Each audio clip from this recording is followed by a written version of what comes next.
There is a place on this planet where a nation was born inside another nation, where cattle built empires, where oil turned dirt-poor ranchers into billionaires overnight, and where a single skyline, Austin, is now growing faster than almost anywhere else in America. It was once its own country. It fought Mexico. It fought itself. It struck oil and changed the world's economy forever.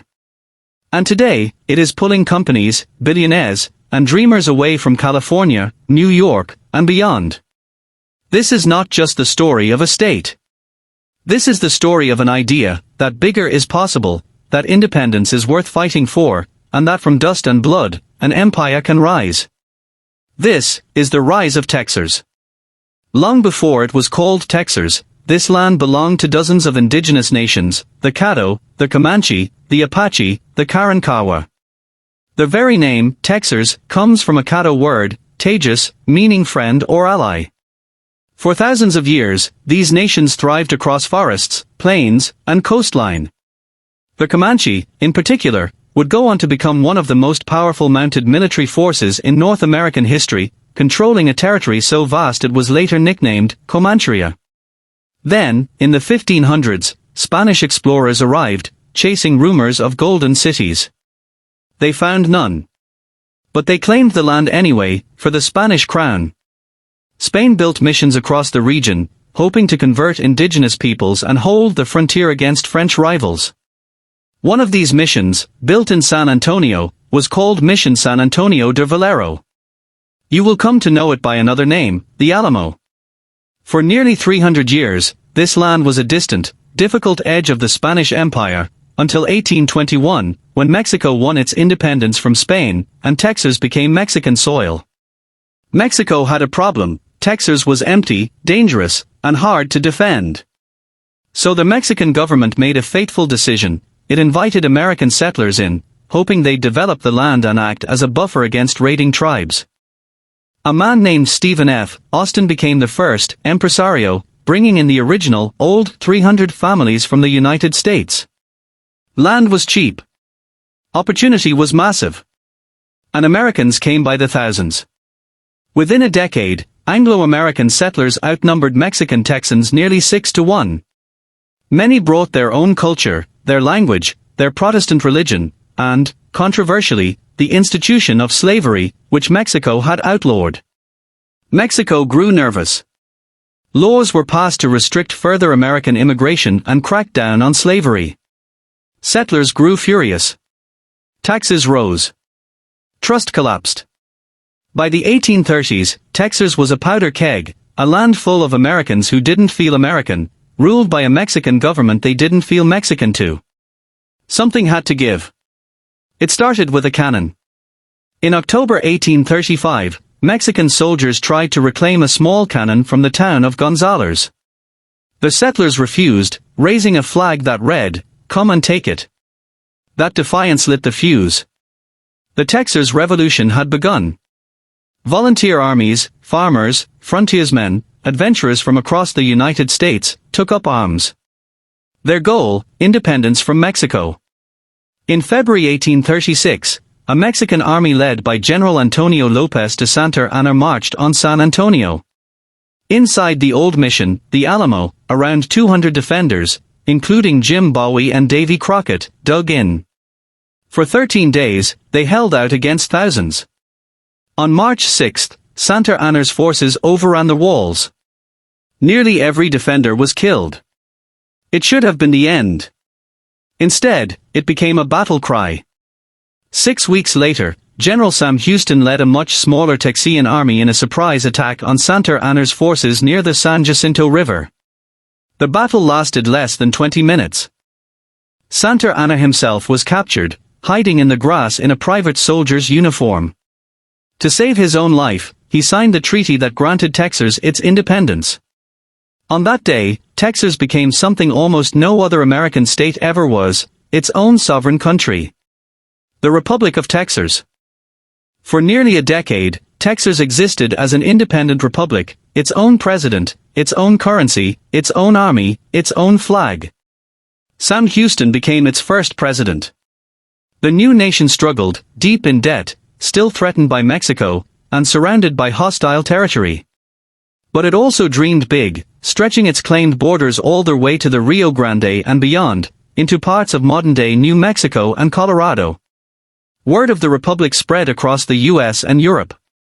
Settlers poured in from the American South, from Germany, from Ireland, chasing cheap land and a fresh start. But an independent Texas had a problem: money and safety. In Washington, debate raged over whether to annex Texas into the United States, the issue tangled up in the growing national fight over slavery. Finally, in 1845, Texas agreed to join the Union, but with a unique condition baked into the deal: Texas alone, among all U.S. states, retained the right to divide itself into up to 5 separate states in the future. It was official. The Lone Star Republic was now the Lone Star State. Annexation had consequences. Mexico still disputed the border, and within a year, the Mexican-American War erupted. When it ended in 1848, the United States had gained a massive swath of new territory, and the Texas border was locked in at the Rio Grande for good. But peace didn't last.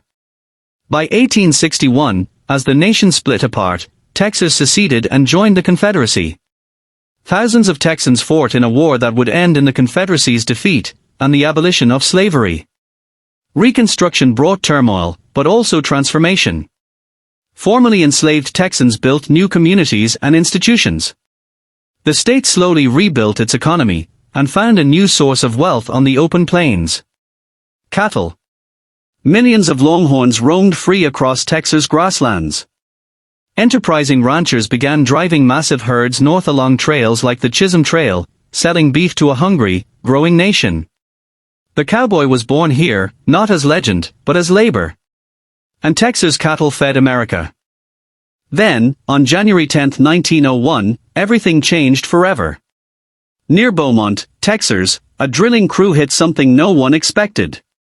A geyser of oil shot over 150 feet into the air at a site called Spindle Top. It was the largest oil gusher the world had ever seen. Word spread like wildfire. Within months, the population of the area exploded. Fortune seekers, drillers, and investors flooded in. Overnight boomtowns rose out of the mud. Companies that would become global energy giants traced their roots to this single gusher. Texas oil didn't just create millionaires, it powered the automobile age, fueled 2 world wars, and reshaped the global economy. More massive oil fields followed: the East Texas field, the Permian Basin in West Texas. Texas oil money built skyscrapers, universities, museums, and entire cities almost from scratch. Houston and Dallas transformed from regional trading posts into major American cities. Texas wasn't just rich anymore, it was powerful. World War II turned Texas into an industrial and military powerhouse.